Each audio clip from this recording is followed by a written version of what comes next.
The night of Jerusalem began just like any other night. In this city, all the stones whispered history, and all the shadows carried the weight of the prophecy. In his space, Benjamin Netanyahu, the leader of Israel, was focused on the work that his role required. Outside the window, he saw a quiet city twinkling under the starlight, as if it were always awake. But that night was destined to never end as a normal night. As he spent his time reading the national security document, a strange feeling overwhelmed him. It wasn't just fatigue. It was something deeper. It seemed to surround him, stop everything, and make him retreat. Almost instinctively, he agreed to the call and retreated into silence and prayer. A familiar Bible verse came to his mind. It always comforted him. Those who protect Israel will not sleep, nor will they sleep. He closed his eyes and sought clarity. Then the world around him disappeared. Instead, the light that was so bright and at the same time so peaceful surrounded him completely. When the light softened, he was no longer in his office. He was standing in a quiet valley that was endlessly vast and vast. The air seemed to be filled with something inexplicable. A person appeared from afar, and he was shining with light that was not of this world. He didn't move, but he seemed to be waiting. It seemed that the purpose of his existence was conveyed to the entire valley. Then he heard a voice. It was a loud and rich voice. At that moment, everything changed. It wasn't just a fantasy. It was a call. It was a moment to change the world, the future, and the understanding of one's role. Benjamin, that voice was full of power and authority. I have been watching this land from the beginning. You are the leader of Israel, but your role is not limited to simply ruling. You testified to the signs of the times, and were called to be a herald for my people. The heart of the leader of Israel beat faster than ever before. He realized that his voice was holy and indispensable. He kept saying, "Look at what is before you." Netanyahu turned his head. A terrible scene unfolded there. Many countries gathered to oppose Israel. Marching troops and chaos that covered the earth like a cloud of darkness were seen. Among the hostile countries, there was an impossible alliance, and everyone turned to the people chosen by God. This is coming. The man said, the time of prophecy is coming. The war of Amagethon is coming. And gather them to where they say, Hebrew is Amagethon. But do not be afraid. I am a Jehovah, so my words will never waver. Those who trust me will be protected. As the fantasy continued, Netanyahu saw a scene that brought hope even in fear. A brighter light appeared in the sky, and there were groups of angels with that light. There was a person shining with glory in the center, and he recognized that person as Messiah. I will return, Messiah said, and my foot will stand on this mountain as I promised. On that day, his foot was on Mount Sinai in the east of Jerusalem. Scriptures 14. Netanyahu was overwhelmed with awe and knelt. He knew that he was not simply preparing for a political battle, but that he had to prepare for the fulfillment of his plan. When the fantasy was gone, he was back in his office, but his inner self was forever changed. The next day, Netanyahu convened a special meeting with his spiritual teachers and the leaders of Israel. He shared his experience with deep emotion. Some listened skeptically, others were afraid, but everyone felt the weight of the words of a person who had a direct encounter with God. I am not here as a simple political leader, he said. I am here as a servant of Israel, a witness of what is to come. We must return to God. The time ahead will be challenging, but the Lord promised, whoever calls on the name of the Lord will be saved. Joel 2.32. After that day, Netanyahu devoted himself not only to politics, but also to promoting spiritual call in Israel. He wanted to lead with faith and courage to prepare for the fulfillment of the prophecy. He knew that the challenge would be great, but as God has always been with Israel, he knew that God's hand was still on Israel. The tension between the countries was at its peak, and Netanyahu was keenly aware that Israel was at the center of the prophetic storm. That night, when he was in silent meditation, something special happened. God's presence surrounded him, and it felt like the Lord was next to him as if he were speaking to his soul. Suddenly, a vision overwhelmed him. The sky split open, and a thunderous voice declared, "Listen, you people, listen to the words of the Lord. The time has come. The war that will end all wars is coming, and all countries will rise up against Israel. As it is written, After 1,000 years, Satan will be released from his prison and will go out to deceive the 4 countries on the ground. Soon, countries called nations will rise up and gather to fight. John 20.7 Netanyahu knew that this was not just a dream. This was God revealing the fate of his country. His deep reverence and responsibility overwhelmed him. It was especially when God mentioned Wilson's, Arkansas. The meaning was not clear, but Netanyahu sensed that it was related to the prophecy just before it was fulfilled. For the next few days, he prayed and sought understanding. Then the pieces began to fit one by one. Wilson's Ark was not only a symbol of Israel's past, but also a key to the foretold future and a link that connected history and fate. He thought of the great trial and the prediction of victory that this ark would bring in the Old Testament.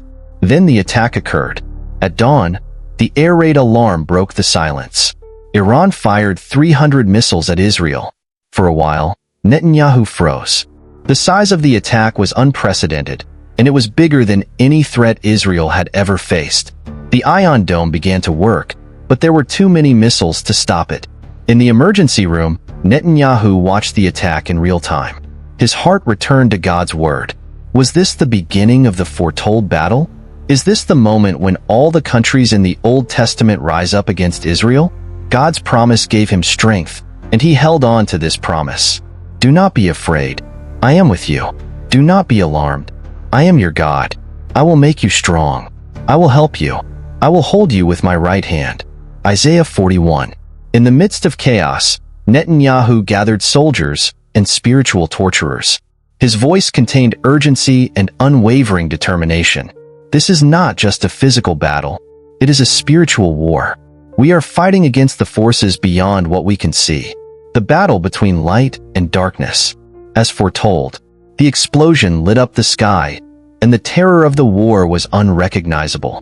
But even in the midst of destruction, Netanyahu witnessed God's intervention. Many missiles were intercepted, and other missiles seemed to escape the trap by invisible force. It was as if an invisible shield was protecting the country. The man fighting with us is the hero of the army, Netanyahu declared, and his faith did not waver even in the face of an ominous reality. When peace returned to the country, Netanyahu delivered a speech to the people through a live broadcast. His voice was calm and emotional, and it contained the weight of that moment. People of Israel, he began with a firm yet reverent voice. We live in the age of prophecy. The Lord has shown us what is waiting for us. Countries will stand up to us. But do not be afraid. God has promised us this. I will fight my enemies, and I will save my children. He mentioned Wilson's Ark and emphasized that its name now had meaning. This is not just a historical symbol. This is a sign for our future. Standing on a bridge that connects the past and the future, he testified to the plan he had given us. His words contained the determination to fight against the waves of adversity. This war, he said in a decisive voice that would be transmitted over the screen. It is not the end. It is just the beginning of something bigger. God's purpose for Israel remained unchanged. The world reacted. Some countries rebelled against Iran, and others chose silence. Their silence conveyed a greater meaning than words. But Netanyahu knew this was just the beginning. The battle was not only physical, but spiritual. It was a war that took place in an unseen area. As he prayed for God's guidance, he prepared himself with courage. He knew that the coming days would test all of them. To Netanyahu, this missile attack meant more than just an attack. It was a sign. Wilson's Ark, the miraculous power that protected the country, and the words of God he heard all came together as one truth. A prophecy was unfolding before their eyes. One evening, in the silence of the Jerusalem office, Netanyahu felt the city's ancient silence. It was quiet, but the constant rhythm reminded him of what had been promised a long time ago. The weight of his role was pressing him down, but strangely, he felt peace. It was because he knew he was a part of something greater. While he was praying, the presence of God embraced him again. It was not through words, but even in the silence of doubt, it embraced him. At that moment, a voice whispered to his soul, and it sounded clear as if it were engraved in the air. Benjamin, the time was near. You will stand up against Israel, but my plan for my people will not be shaken. That message was short, but it had the depth of eternity. Netanyahu was not afraid, but he trembled with awe. He understood that God's way was often revealed one by one, like a piece of a big picture. As Apostle Paul wrote, "We know partially and prophesy partially." In the 13th chapter of the Gospels, this was another piece of the sacred puzzle. It pressured him, and at the same time, it encouraged him. His role was no longer simply leading. As a prophet, he had to shoulder the fate of Israel. After that, for a few days, the word Wilson's Arch kept coming to Netanyahu's mind. He fell deeply into the history of the ancient Jerusalem where it was located. It was a bridge connecting the sacred temple and the upper city. It was not just a stone or a structure. It was a symbolic bridge connecting God's purpose and the reality of the earth. He felt that he had a long memory. A few years ago, a prophetic word mentioned Wilson's Arch, and it was a sign of the moment when the meaning would be revealed. Netanyahu realized that moment was now. It was not just a historical relic. It was a call from God. It was a sign that an important time was coming to those who believed in the world. As Paul wrote, "Follow the path of love and earnestly seek the grace of the Holy Spirit, especially the prophecy." 1 Corinthians 14. This prophecy was not given only to him. It was for all the people who had ears to hear. Netanyahu gathered the most faithful consultants and spiritual leaders in a quiet room. He shared his vision and words with them. "The nations will stand up to us." He began with a firm voice. But Wilson's Arch is a symbol. It means the connection between our history and the promises that have not yet been fulfilled. Israel is his bridge. It is a country standing between heaven and earth. To strengthen his faith, he declared in the Bible, "Even if the mountains are shaken, the promise of my peace will not change." Isaiah 54. Netanyahu asked for unity and action. "This is not only for me. It is for Israel and all those who believe in the world. We must prepare, pray, and firmly stand as the people of God." His message was deeply engraved, and the room was filled with silence. Netanyahu's voice contained not only authority, but also purpose. He was no longer just a leader, but a bigger vessel. For a few weeks after that, Netanyahu was in an indescribable urgency. His speech felt like it had a deep personal weight. "We are not here by chance," he said in a live speech. "Our ancestors, Abraham, Isaac, and God of Jacob, led us to this moment. Just as he was faithful before, he will be faithful again." In Netanyahu's words, Wilson's Arch began to gain life itself. To him, it was not just an ancient structure. It was a bridge connecting history and fate. This arch reminds us that the past is not separated from the future. He explained, "We must gain strength on the path we have walked. When we walk towards the future we have promised." But his conviction was not just a political investigation. It was rooted in something much deeper. Netanyahu strongly relied on the promise of the Bible. As the Lord said,